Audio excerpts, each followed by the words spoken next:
Pio X, rogai por nós. em nome do Pai, do Filho e do Espírito Santo. Amém.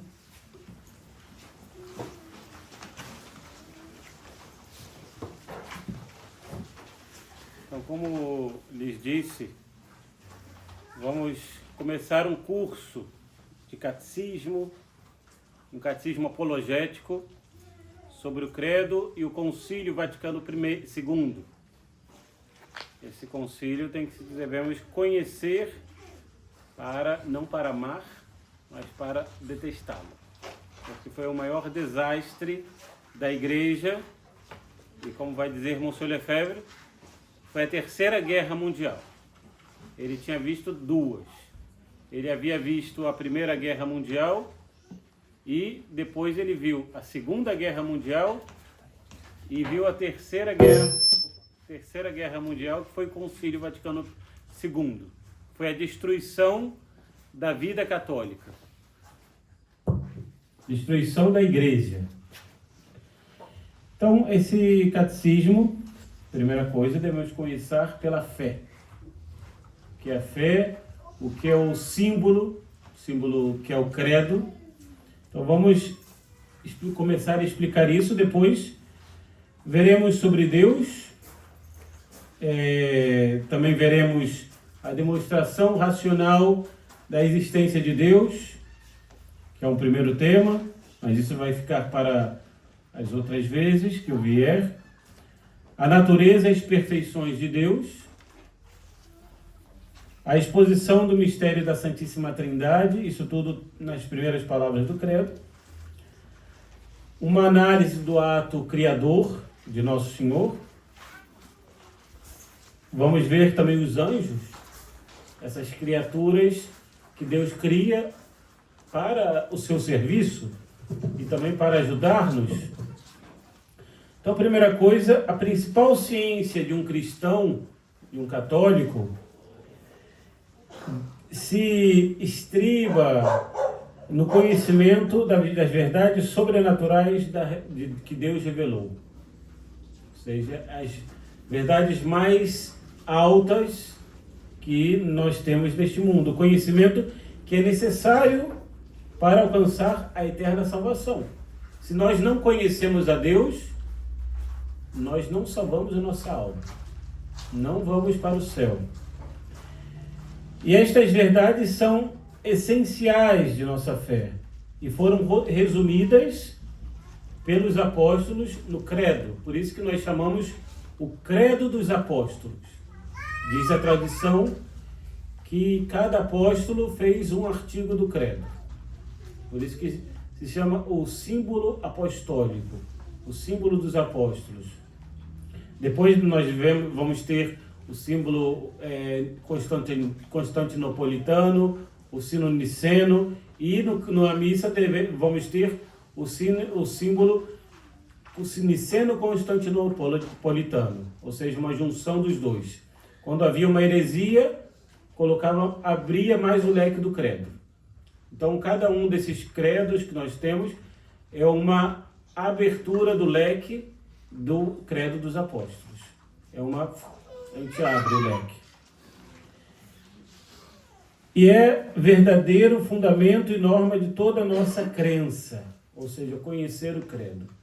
Mas não é só conhecer, não, sim, padre, eu sei recitar todo o credo perfeitamente, tranquilamente. Não, nós temos que penetrar nessa verdade, não ficar na superfície. Uma coisa nós perguntamos às crianças, recite-me o credo, perfeito? Aí vamos, cada uma das perguntinhas que a criança deve saber, mas um adulto deve saber algo mais.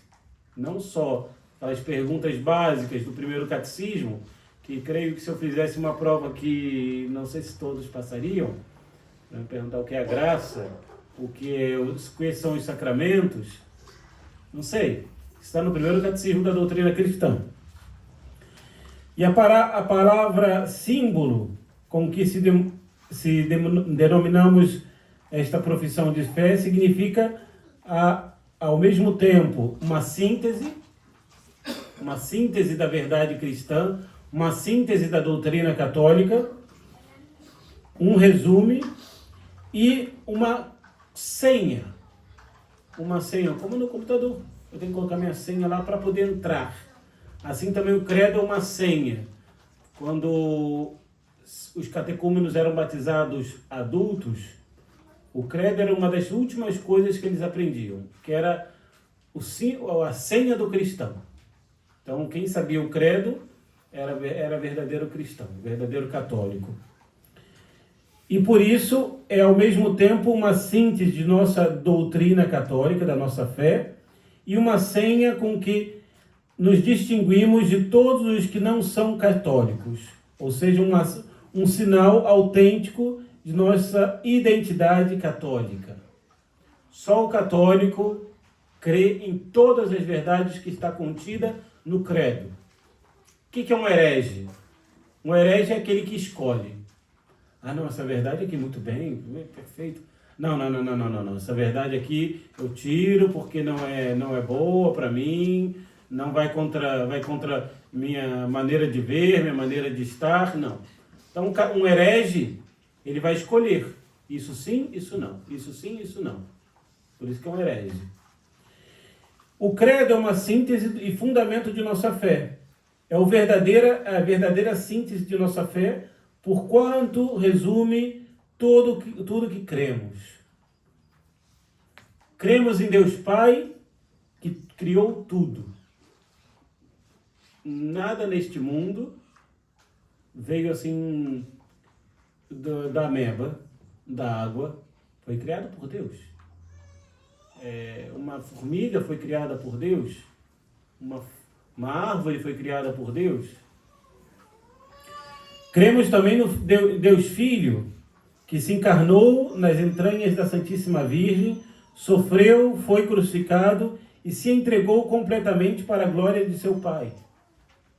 Nosso Senhor Jesus Cristo, que veio a este mundo para salvar-nos do pecado original que nossos primeiros pais contraíram, Adão e Eva. E para isso que veio nosso Senhor neste mundo. Ele quis nascer de uma donzela virgem. Ele quis nascer de uma donzela, uma verdadeira dama, que é Nossa Senhora. E cremos também no Espírito Santo, na Igreja Católica, no batismo para a remissão dos pecados e na vida eterna.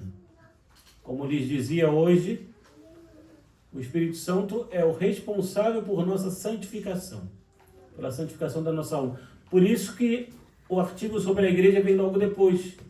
Porque qual é o órgão que nos santifica, que nós recebemos a graça de Deus neste mundo? A Igreja Católica, Apostólica e Romana, fora da qual não há salvação neste mundo.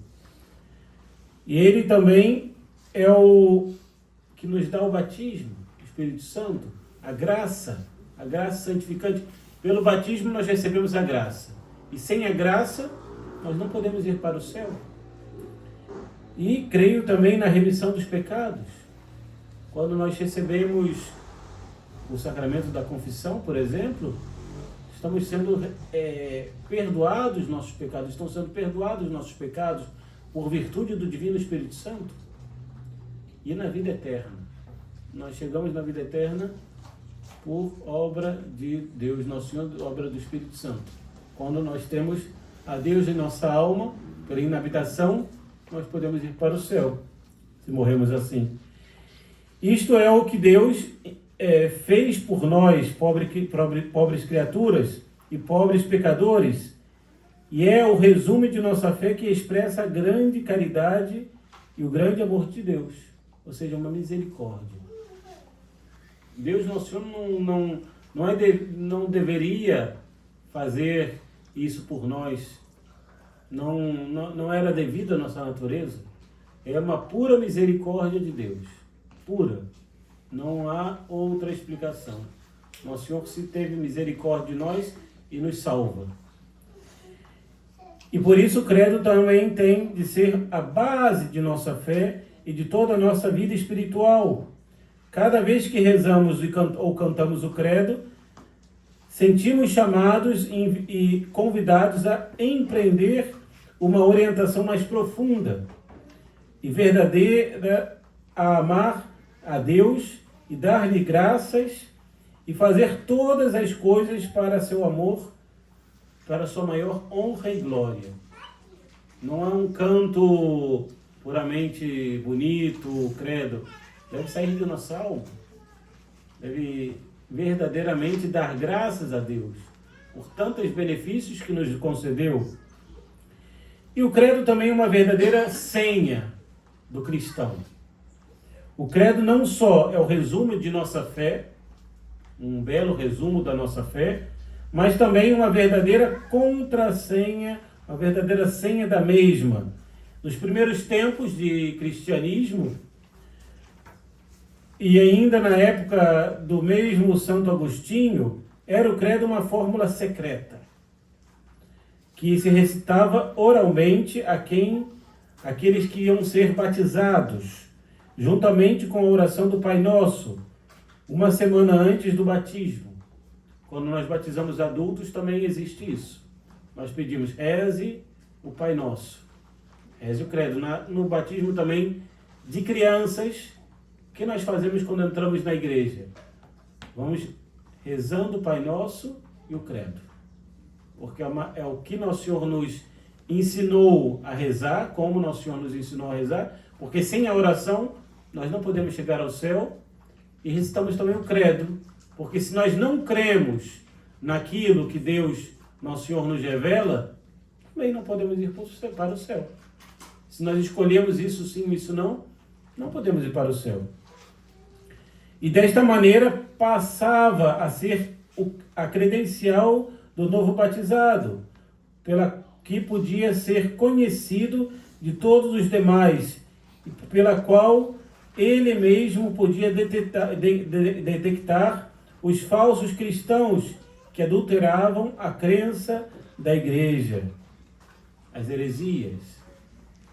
Monsenhor Lefebvre também vai dizer claramente, quando viu esse desastre do Concílio Vaticano II, ele vai dizer, hoje em dia esses cardeais falando heresias, falando tudo, uma criança que sabe bem seu catecismo poderia rebater esses cardeais. Se nós sabemos bem o nosso catecismo, nós não há nenhum erro que pode abalar-nos. Por isso que um católico só se faz protestante ou de outra falsa religião porque não sabe o seu catecismo.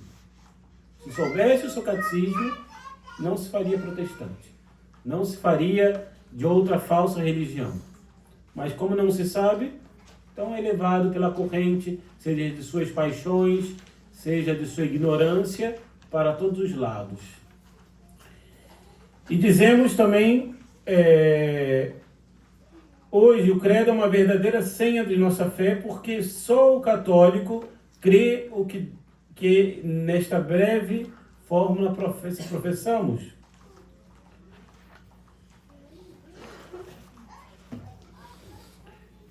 E nós vemos assim que o homem moderno não crê mais em Deus Criador. Não crê mais. Não, Deus criou tudo. Eles começam a rir. Mentira. Não crê mais. Porque eles vão crer na evolução toda poderosa. Tudo evolui. Não, nós viemos da ameba, viemos da água. Outro dia eu estava vendo lá que a baleia era um mamífero, mas ela estava na terra. Então a evolução foi vendo que ela foi indo para o mar, e foi perdendo as pernas, foi perdendo tudo e virou um peixe. Então, isso que a evolução fala. E agora, mas só que parou a evolução, porque a baleia está lá há milhões de anos e não faz mais nada. Depois, o novo saduceu abandonou a crença nos anjos, nos espíritos e no demônio, considerando-os como fábulas, para centrar-se na matéria e na explicação científica de todas as coisas. Os anjos não existem. Demônios, isso daí é coisa da Idade Média, por favor. Somos homens modernos, não cremos mais nessas coisas. demônios, anjos. Não, isso daí não existe. Existe a matéria que nós vemos. Não existem outras coisas. Não creem mais não creem mais no relato da criação do homem, de Adão e Eva, para idealizar-se vários casais primitivos, todas elas descendentes dos primatas, do macaco, como dizia o nosso saudoso Oriano Suassuna, com o seu prendedor de roupa. Olha isso daqui, tão simples, 2 pedaços de madeira e um ferrinho no meio. O macaco não sabe fazer, até hoje ele não faz. Oxe, ele não consegue, não evoluiu. Isso é algo tão simples, aí sim de ver o quanto a evolução é uma besteira, uma balela, uma fábula, uma idiotice. O do macaco pode ficar mais trilhões de anos e não vai conseguir fazer uma coisa tão simples que é um prendedor de roupa. Não é possível. Porque é um bicho sem inteligência. É um animal irracional. O homem, sim, é um animal racional. Que às vezes a gente pode pensar que não é, mas geralmente é o próprio que distingue o homem dos bichos, a racionalidade. E não creem mais em Adão e Eva, nossos primeiros pais. Outro dia eu estava vendo uma reportagem que descobriram que um homem que ainda está vivo tinha o mesmo DNA que um homem que morreu há séculos atrás. Podemos dizer que quase uma prova que todos nós viemos dos mesmos casais, de Adão e Eva. Todos nós descendemos deles. Dali saiu toda a humanidade. Depois, por não crer em Adão e Eva, não vão crer, claro, no pecado original, por favor. Pecado original, nossos primeiros pais, mas que postulam a bondade natural do homem. Princípio da democracia e do voto popular. O homem é o bom selvagem. O homem é bom. Mentira, o homem é mau. Deixa um homem com pecado original para você ver. E nós vemos isso nas crianças. As crianças, quando, por mais que sejam batizadas, vemos as centelhas, os riscos do pecado original ali. Porque a criança ela não sabe controlar as suas paixões. Então, às vezes, são cruéis com outra criança. Então, aí vemos a desviação do pecado original. Não existe o bom selvagem. Existiam nossos primeiros pais que estavam em graça, mas eles perderam. Então, todos nós temos as feridas do pecado original. Todos nós. A única que não teve é a Santíssima Virgem. Ela é a única imaculada. É a única que não nasceu, não foi concebida com o pecado original. Ela é imaculadíssima. Mas todos nós não. Todos nós nascemos com o pecado original. E por isso a democracia, claro, o poder vem do homem, do povo. Mentira. O voto, todo mundo tem que votar do melhor. Não, isso está errado. Depois jamais vão esperar já em nosso Senhor Jesus Cristo como o único Redentor. Mas que pedirão uma sociedade aberta e pluralista, em que todas as religiões e crenças se considerem válidas e legítimas. Tudo é bom, tudo é válido. Podemos ser de qualquer religião. O importante é ser feliz. É feliz? Ah, muito bem. Isso é o que importa. Ser feliz. Isso vai totalmente contra nosso Senhor Jesus Cristo. Buscar que todas as religiões são verdadeiras. E depois esse pluralismo E por isso, e também considera a devoção à Santíssima Virgem como um abuso lamentável e, em todo caso, como uma barreira e de divisão com as demais profissões cristãs. Não se deve falar com da Santíssima Virgem. Não. Isso vai barrar o ecumenismo. Quando chegou o concílio, vários padres pediram a definição de 2 dogmas marianos. A mediação universal da Santíssima Virgem e a corredenção de Nossa Senhora. Não fizeram nada disso porque isso ia contra o ecumenismo.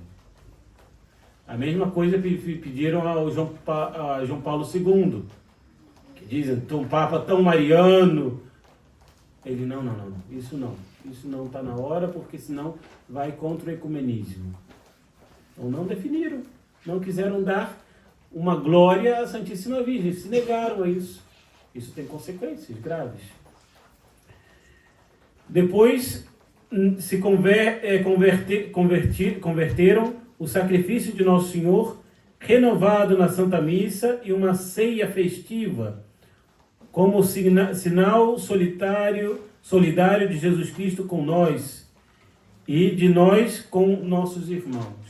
A missa já não é um sacrifício, mas uma ceia. Bendito sejais, Senhor Deus do universo, pelo pão que recebemos, fruto do trabalho do homem. Isso é naturalismo puro. Isso é uma blasfêmia que fazem. E tiraram da Santa Missa o caráter sacrificial. Depois afirmam que o Espírito Santo não obra só através da Igreja Católica, mas que vale para todas as demais religiões para conduzir as almas a Deus. As semina verba, as sementes do verbo, ou seja, todas as religiões têm algo do Espírito Santo. E também não creem mais no perdão dos pecados. Já não reclamam a parte do pecador arrependido na mudança de vida. Ao contrário, exige mais bem a igreja que saiba acolher a mesma situação em que vive, sem marginá-lo e sem discriminá-lo. Tudo pode agora. Recasados, tricasados, quadricasados, pode todos aqueles que vivem em pecado mortal, homem com homem, mulher com mulher, isso tudo pode hoje em dia. Não, está tudo ótimo. Não pode recriminar. Quem sou eu para julgar? Quem sou eu para juzgar-lo? Tudo pode nessa vida. Só não pode ser católico. Isso não, isso daí jamais. E pensam a ressurreição da carne e na vida eterna são símbolos magníficos de um mundo onde, por fim, triunfa a justiça social, a solidariedade, o cuidado da mãe terra, a atenção ao pobre, ao ancião e ao desvalido, e onde se há aprendido a considerar aos demais como verdadeiros irmãos, triunfando sobre toda discriminação baseada no sexo, na raça ou na religião. Nós só podemos ser irmãos por 2 maneiras. Ou carnalmente, filhos de um mesmo pai, de uma mesma mãe, ou se pela graça. Por isso que nós podemos nos chamar de irmãos, porque temos a graça de Deus em nós. Somos católicos. Mas uma pessoa que não é católica, não podemos. Como vai dizer São João, ao herege nem ave. Não podemos nem saudar o herege. São João, o apóstolo da caridade. Não podemos saudar, mas hoje em dia a religião virou algo naturalista ao pobre. Pobre. Nunca foi tão contra o pobre a igreja hoje em dia como está sendo. Quem não vai lembrar-se das verdadeiras obras de caridade que havia na igreja antes do concílio? As verdadeiras irmãs de caridade, os asilos, os conventos, os orfanatos que eram regidos pela igreja. Pela igreja. Tudo isso acabou-se. E hoje em dia vem falar de pobre, de anciãos. Ninguém está nem aí. O mundo moderno destrói as pessoas mais velhas. E quem cuidava sempre foi a igreja. Sempre foi a igreja. E poderá, por acaso, negar que este é hoje, em muitos casos, o sentido que os pastores e os fiéis dão à fé católica, não vendo nela nada que os obrigue a renunciar ao mundo e suas máximas e tentando compatibilizar a crença católica com todos os postulados do mundo moderno. Todo mundo hoje em dia quer casar a doutrina católica com o mundo moderno. Como vai dizer o profeta Jeremias, deram a mão ao assírio e ao egípcio para pedir pão, mas não receberam pão. O mundo moderno, a igreja conciliar, deu a mão ao mundo moderno para receber um aplauso dele. E não receberam nada. Só o desprezo. O mundo moderno despreza. E a igreja se humilha. Essa igreja conciliar. Então, nós não podemos, ou não se compactua com o mundo. Mesmo na nossa vida espiritual, não podemos compactuar com o mundo. Sempre sairemos perdendo. Sempre. Vamos buscar o pão, mas vai vir um pão envenenado. Vai vir um vinho envenenado. Porque o mundo é assim que paga. Então, a finalidade desse curso, que é a instrução e defesa de nosso credo, que é tão vilipendiado hoje em dia. Ninguém sabe, mas o catecismo, todo mundo fala besteira por aí. Eu várias vezes escuto besteira atrás de besteira, até entre os católicos, que não sabem o seu catecismo, não conhecem. Então, nós sabemos que a fé é uma virtude necessária para salvar, já que, sendo sobrenatural o fim que Deus assignou ao homem, lhe é necessário ao homem receber de Deus o conhecimento das verdades sobrenaturais que superam a agudeza da inteligência humana. O nosso fim é sobrenatural, vai dizer o Concílio Vaticano I. Não é natural, não é neste mundo. Nosso fim é Deus. Ah, mas eu não quero chegar a Deus. Está indo contra. E tem muita gente que não chega. É um defeito. Mas o nosso fim é o céu. É assim, o nosso fim é algo sobrenatural. Então nós devemos aprender a professar publicamente sem ter vergonha da fé e defendê-la diante daqueles que a impugnam. Defender a fé, mas saber defender. Ter prudência ao defender. Não é chegarmos na praça pública e já pregar assim. Não. É imprudente. Temos que saber, porque aí não podemos dar pérolas aos porcos. E é de lamentar que muitos de nós não sabemos, não conhecemos, não sabem justificar a sua fé católica, não sabem defendê-la diante de alguns ataques básicos. Não digo que nós devemos discutir com um protestante ou com algum... porque para discutir você tem que saber, tem que estar bem embasado, mas devemos conhecer os argumentos do inimigo e saber atacá-los. Porque nós não devemos nada para a heresia. Não devemos nada para esses hereges. Somos católicos, a fé católica basta. Então, qual é o contido desse nosso credo? O conteúdo desse nosso credo? Primeiramente, cremos em Deus Pai Todo-Poderoso, Criador do céu e da terra. E também cremos em Jesus Cristo, seu único Filho, nosso Senhor, que foi concebido por obra e graça do Espírito Santo, nasceu de Maria sempre virgem, padeceu sob Pôncio Pilatos, foi crucificado, morto, sepultado, desceu aos infernos, ao terceiro dia ressuscitou dos mortos, subiu aos céus, está sentado à direita de Deus Pai Todo-Poderoso, onde há de vir julgar os vivos e os mortos. Creio no Espírito Santo, na Santa Igreja Católica, na comunhão dos santos, na remissão dos pecados, na ressurreição da carne e na vida eterna. Amém. E como nós podemos bem observar, o credo nos nos cela com o cenáculo da Santíssima Trindade, que é o eixo de toda a nossa fé. Na Trindade fomos batizados. Eu te batizo em nome do Pai, do Filho e do Espírito Santo. E na Trindade nos perdoam os pecados. Eu te absolvo dos teus pecados em nome do Pai, do Filho e do Espírito Santo. Na Trindade invocamos e louvamos em nossas orações, em nome do Pai, do Filho e do Espírito Santo. Era muito bonito ver antigamente que os documentos oficiais começavam em nome da Santíssima Trindade, começava um documento oficial. Até os testamentos antigamente começavam assim, em nome ou invocado o nome da Santíssima Trindade. Mas nesta profissão de estrutura trina, se nos assinalam ao mesmo tempo grandes verdades, como fundamento e suma de tudo o que devemos crer para salvar-nos. Primeiramente, a unidade e da divina essência. Deus é uno, não temos vários deuses, só há um Deus. Deus é um só e não pode haver outro Deus verdadeiro.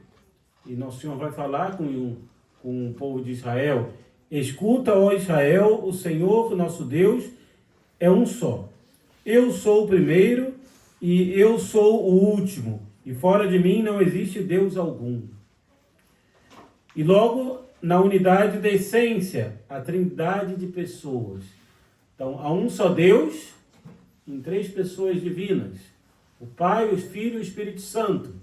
Um só Deus, em três pessoas divinas. O catecismo vai perguntar: então são três deuses? Não são três deuses. Um só Deus, em três pessoas divinas. Então, o Deus Pai, Deus Filho e Deus Espírito Santo. Ide e ensinai a todas as gentes, batizando-as em nome do Pai, do Filho e do Espírito Santo.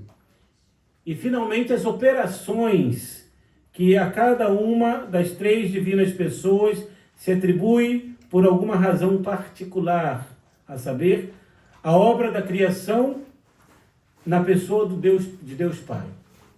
Deus Pai se atribui à criação do mundo. A obra da redenção, através de todos os mistérios de sua vida terrena, a pessoa do Filho. A redenção do mundo. A encarnação e redenção de Nosso Senhor, que Nosso Senhor vai remir-nos. E a obra da santificação através da Igreja Católica, a pessoa de Deus Espírito Santo, o qual nos confere três vidas. A vida da alma, pelo perdão dos pecados. A vida do corpo, pela ressurreição. E a vida da glória, pela visão beatífica no céu. Antes do juízo final, todos os corpos ressuscitarão. Todos. Porém, alguns vão ressuscitar para a glória e outros para a desgraça.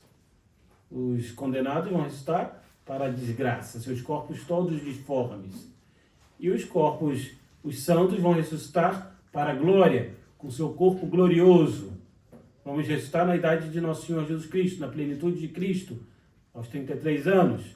Aqueles que não têm cabelo vão ter um cabelo maravilhoso. Aqueles que tinham rugas não vão ter nenhuma ruga mais. Aqueles que tinham alguma coisa não vão ter, porque vamos estar perfeitos. Vamos ressuscitar perfeitamente. E tudo isso nos ensina o símbolo em 12 sentenças ou artigos, entendendo por artigo cada um dos pontos que devemos crer distinta e separadamente do outro. E ao redor dessas três verdades capitais, que primeiramente explicaremos, colocaremos um artigo um por um, iremos associando logo vários temas apologéticos. Aqueles que estão nos artigos da fé e vêm mais negados hoje em dia, por exemplo, respeito de Deus Criador. Veremos a demonstração da existência de Deus a partir da criação, a existência do mundo angélico, a espiritualidade e imortalidade da alma humana, o estado de justiça original com que foram adornados nossos primeiros pais, sua caída com o pecado original, que nos motivará a ulterior necessidade da promessa do Redentor. Aí estudaremos a figura de nosso Senhor Jesus Cristo e refutaremos a tese da evolução do homem como contrária ao dogma revelado. Depois, em respeito ao Verbo encarnado, provaremos a sua messianidade, ou seja, é o Messias prometido, não haverá outro, é nosso Senhor Jesus Cristo, sua divindade, ou seja, nosso Senhor Jesus Cristo é Deus. Essa balela que ensina hoje os modernistas, não, há Jesus Cristo histórico e Jesus Cristo da fé. São dois. O histórico da fé. O histórico é aquele que nasceu, viveu neste mundo muito bem. O da fé é aquele que foi criado pelos discípulos. Não, ele fez milagre, ele ressuscitou. Esse é o Jesus da fé. O histórico não aconteceu nada disso. É um homem qualquer, um pouco melhor que o outro. Isso é modernismo puro. E quantos de nós caímos nessa besteira? Quantos de nós? Não existe dois Jesus Cristo. Existe nosso Senhor Jesus Cristo, que veio a este mundo para provar sua divindade pelos milagres e as profecias que se cumpriram.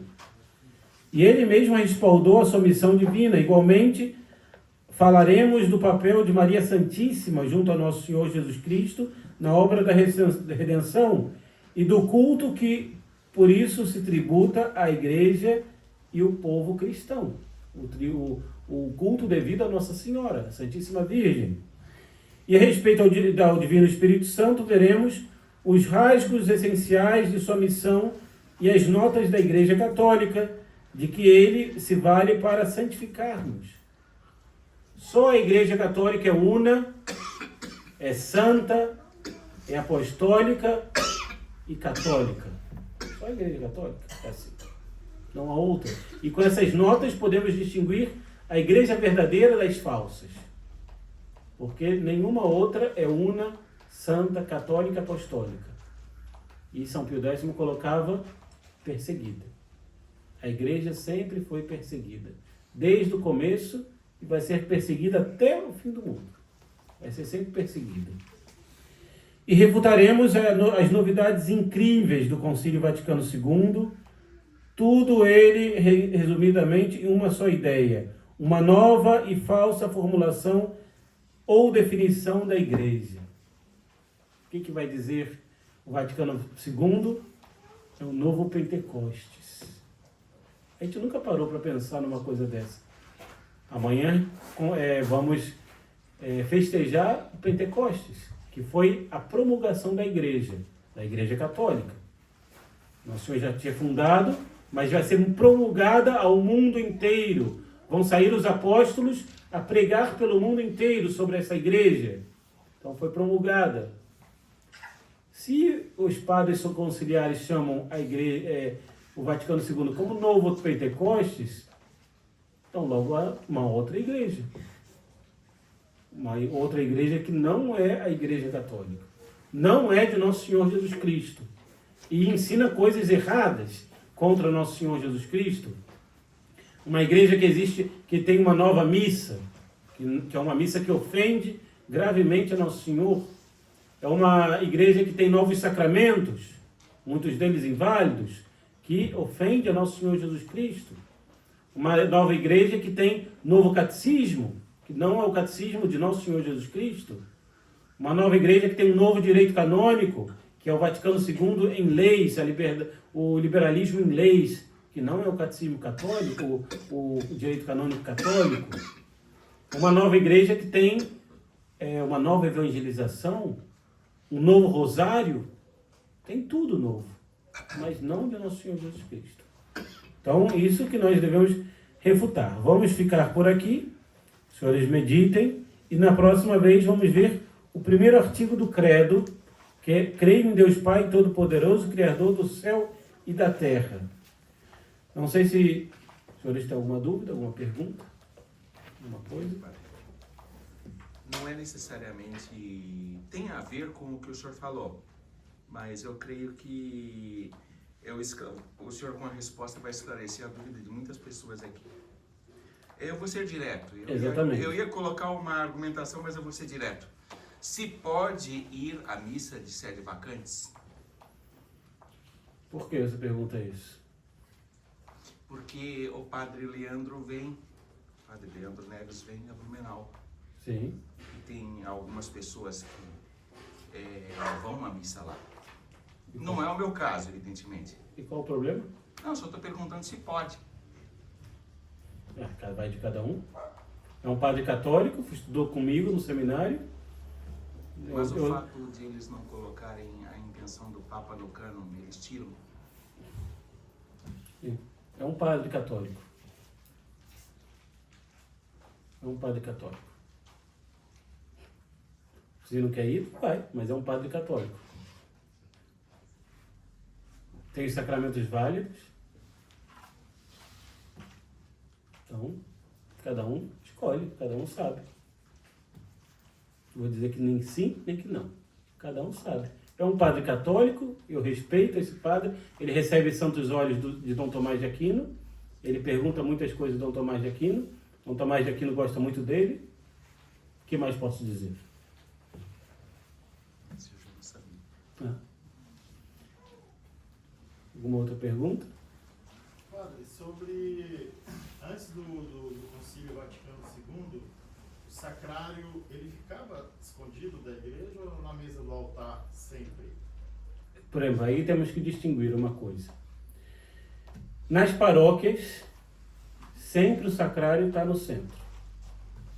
Porém, o cerimonial dos bispos diz que nas catedrais e nas abadias, ou igrejas muito importantes, podia haver uma capela do Santíssimo Sacramento. Por quê?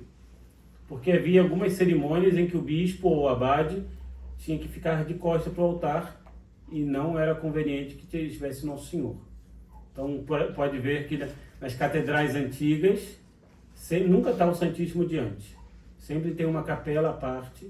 Ou se vai numa abadia antiga, por exemplo, do Rio de Janeiro, há uma capela do Santíssimo. Nunca ficou na frente, porque tinha cerimônias que o abade tinha que estar de costas, como eu estou aqui agora. Então, não convinha. Mas em todas as paróquias ou todas as igrejas que não fossem esse caso, o sacrário tinha que estar no centro. Também não teria a ver com o caso da missa, que depois da missa da quinta-feira santa, a missa da noite, o sacrário não ficaria... Não, isso não aí tem nada a ver? Nada a ver. Alguma outra pergunta? Olha, que tratamento que a igreja dá àqueles, como ela define, né, àqueles que caem em heresia? Como assim? Por exemplo, uma heresia, comete uma heresia deliberada, ou, por exemplo, o senhor citou, né, os cardeais do Concílio Vaticano II, que caíram em heresia. O que diz a Santa Doutrina Então, a respeito da aí complica um pouquinho, porque aí temos que saber que heresia, se foi uma heresia formal ou material. Claro, muitos ali cardeais, os mais, digamos assim, os mais que estavam procurando, fazendo esse concílio com os cardeais alemães, eles sabiam muito bem o que estavam fazendo. Sabiam muito bem onde estavam querendo chegar. Podemos dizer que quase pode ser uma heresia formal, mas aí tem que ter um julgamento. Já os outros bispos, eu conheci um bispo que foi o cardeal do Rio de Janeiro depois, Dom Eusébio Scheid. Ele foi, na época ele era padre, e ele foi perito de um bispo, não sei de qual. E ele falava, o bispo não sabia nada. Eu tinha tanta coisa em latim para ler, eu que lia para ele e falava, vota nisso daqui. Ou seja, quem estava mais responsável era ele. Claro, o bispo deveria procurar saber, mas heresia, esse bispo eu não sei, eu creio que não. Ele deveria ter mais cuidado, mas ele nem sabia o que estava fazendo. Muitos bispos não sabiam o que estavam fazendo ali. Não tinham nem ideia. Quem sabia eram os peritos. Esses sim eram perigosíssimos. Os que estavam, por exemplo, escrevendo os documentos. Esses sim. Um cardeal Ratzinger da vida. Esse era perito do concílio. E, certo. E o que a igreja diz nesse caso? Então, Questão de, eu sei que é cortado, né, da igreja. Então, se é uma heresia formal, sim. Mas aí tem que estudar. E como não foi estudado na época, porque o Papa Paulo VI não estava nem aí, também estava junto da Laia. Então, só um Papa católico para poder julgar tudo isso. Para ver todos os casos. E reabilitar aqueles que devem ser reabilitados, como o Monsenhor Lefebvre, o Dom Antônio Castro Maia, e os outros ser condenados.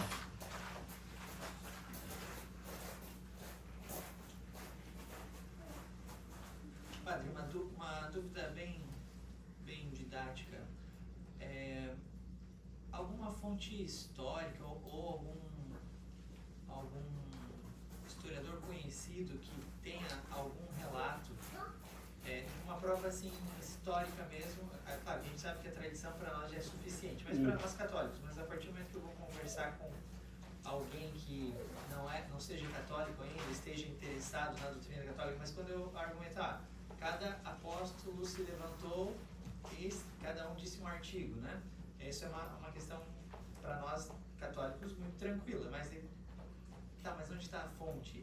Algum historiador, algum relato? Você já chegou a pesquisar algo nesse sentido? Olha, eu nunca pesquisei, não. Não sei se talvez Eusébio de Cesareia, não sei. Assim, isso vem da tradição. Imagina. Nem tudo foi escrito. Exatamente. Existe a tradição oral. Exatamente. Hoje em dia virou moda. A pessoa diz uma coisa, fonte, né? É a mesma coisa como quando vamos ver com a fé. Vamos estudar. Eu nunca fui no Japão, mas as pessoas falam que existe. É uma fé natural. Eu não posso... me dá a fonte aí que ele existe. É uma crença por fé, uma fé natural. Nunca fui lá. Eu poderia tentar buscar o Japão, tentar chegar lá, poderia conhecer sem ser pela fé, por uma evidência. Cheguei. Mas não, nunca fui. E não penso ir. Eu conheço pela fé humana. Então, uma tradição, uma coisa que chega, mas eu sei que tem lá, dizem que tem um país chamado Japão, mas eu nunca fui. Então eu creio, pela fé humana. A mesma coisa da tradição, a gente sabe, e a tradição mais ainda. Por quê? A tradição são pessoas respeitáveis, os apóstolos, são santos, os santos, pessoas de boa doutrina, que falam as coisas. E eles ouviram, por exemplo, teve um Papa que está no Catecismo de Trento, que vai falar que o nosso Senhor Jesus Cristo ensinou os apóstolos a confeccionar o Santo Crisma na manhã da Quinta-feira Santa. Está lá, no Catecismo de Trento. Isso é verdade, porque esse Papa do primeiro século aprendeu isso e veio por tradição. E como chegar ao que no Crisma tem que colocar um bálsamo? Só nosso Senhor Jesus Cristo mesmo para ensinar isso. Sobre esse assunto aí, eu já ouvi um professor dizer que o Eusébio de Cesareia não era, como é que se diz, confiável, porque ele era católico. Mas então, é tão interessante porque a igreja não canonizou ele. Mas tem grande relevância na doutrina católica, nas fontes de história eclesiástica. Por exemplo, aqui no Brasil, existe uma belíssima obra da história do Brasil, que foi escrita por um protestante, Soltei. É uma obra belíssima. Então, não, isso daqui eu não vou ler, péssimo, porque foi escrito por um protestante. Não. Ele escreveu bem, foi sério, foi honesto. Von Pastor, né, também era... Von Pastor é outra coisa. Mas o Von Pastor foi convertido. Então, ele se converte por causa, ele estudando a história dos papas, ele vai dizer, Se eles não conseguiram acabar com a igreja, é porque a igreja é santa. Aí ele se converte, bom pastor. Padre, só mais uma dúvida. Os padres das missas modernas, eles estão personas em Cristo? Tá? Se são papas, se são padres, sim. No ato? Então, para isso tem que ser padre. Se não é, não pode. Se eu pego o senhor, agora consagra aqui. O senhor pode fazer toda a força do mundo, falar as palavras em grego, em latim, em aramaico, e não vai consagrar. Porque o senhor não é padre. E não vai agir em pessoa de Cristo. Já um padre, mesmo que não estiver por exemplo, na prisão, se tiver um pedacinho de pão, um pouquinho de vinho e falar as palavras da consagração, ele consagra. Como aconteceu com os presos do comunismo no século XX. Vários padres, bispos foram presos, eles juntavam um pouquinho de pão, um pouquinho de vinho para dizer a missa. Então, tudo depende, se são padres ou não. O Concílio Vaticano II não seria, por muita influência dos maçônicos, um erro igual a Satanás de se comparar a Deus? Que é o culto do homem, né? Hoje, Não, é o culto do homem, mas o Vaticano II, a gente não pode pensar que ele emergiu do inferno assim do nada. Ele é toda uma preparação de 200 anos de liberalismo. Como vai dizer um cardeal, foi 1789 na igreja. Foi toda a doutrina liberal que emergiu ali, por papas liberais, cardeais liberais, e deixaram levar-se por essa doutrina. Foi o Cardeal Sir, né, que disse isso. Então, é toda uma doutrina. Então, a gente... ele não emerge do inferno de uma hora. Foi sendo preparado aos pouquinhos. Aos pouquinhos. mas teve bastante influência, né? Da maçônica. Ah, não, sim, isso daí é óbvio. Os maçons... A primeira coisa que o Papa falou que agora temos a missa do homem. Exatamente. Os maçons vão aproveitar disso. Então, mas eles... se os padres fossem católicos, não aconteceria isso. Porque ia barrar. Então, Mas eram todos liberais. então é mais correto dizer que a crise da igreja em si, ela começa com o movimento humanista? E não cortado pelos alguns bispos, papas. São Pio X cortou, Pio IX, Leão XIII, mas depois foram abrindo assim, aos pouquinhos e foram subindo. Algo análogo aconteceu no Brasil na década de 30, quando fizeram a intentona comunista em 35. Os comunistas ficaram loucos porque não deu certo. O que aconteceu que não deu certo aqui no Brasil, o comunismo em 35? Eles foram perceber que os bispos eram muito católicos e os padres. Aí eles tiveram a belíssima ideia: vamos nos infiltrar nos seminários. Então, a partir dessa data, de 1940, começaram a se infiltrar nos seminários. Doutrina comunista, liberal, até que eles conseguem destruir o clero. E é muito interessante isso, você vê que a partir da década de 40 já não tem bispos assim tão combatentes como havia antes, como o Cardeal Leme, por exemplo. Começa a ficar bispos de água com açúcar. Os mais antigos, por exemplo, Dom Joaquim, daqui de Florianópolis, ele foi à precisão do concílio e não quis voltar mais. Ele ficou horrorizado. Dizem que morreu de desgosto. E por exemplo, o cardeal da Bahia, ele também foi à primeira sessão e voltou nunca mais.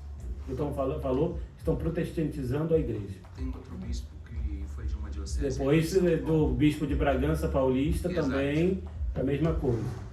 Então, não foram... eram bispos católicos antigos, mas os novos foram deixando-se. Bom, vamos ficar por aqui. Os que quiserem confessar-se, eu confesso agora. E podem fazer a devoção do primeiro sábado da manhã. Vamos rezar.